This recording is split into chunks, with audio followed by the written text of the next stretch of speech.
Hi everybody, my name's Lynda Mayfield. Thank you for tuning in. I'm going to demonstrate a really quick summer landscape today. I did one earlier. It's nice and bright, cheerful, quite a few different techniques in it, which I'll explain as we go through. I'm going to be using, I've got a light, a medium and a dark green, and they were made from lemon yellow and Payne's grey. I've got cadmium yellow, a little bit of raw sienna.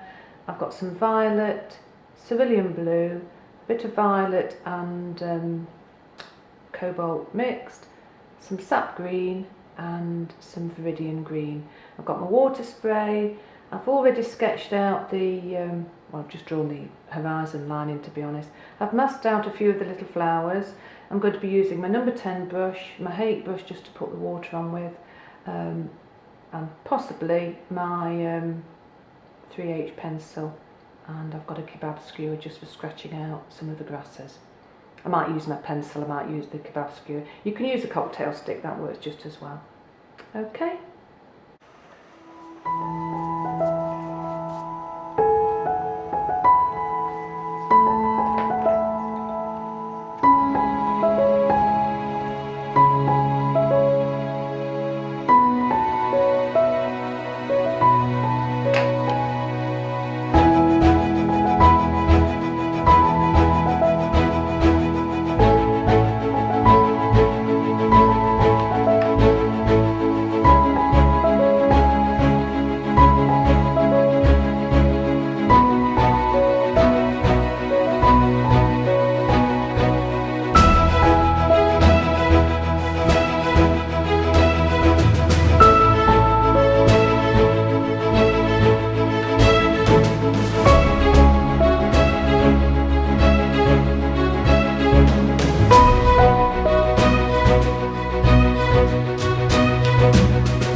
folks, so this is the finished picture, and happy painting!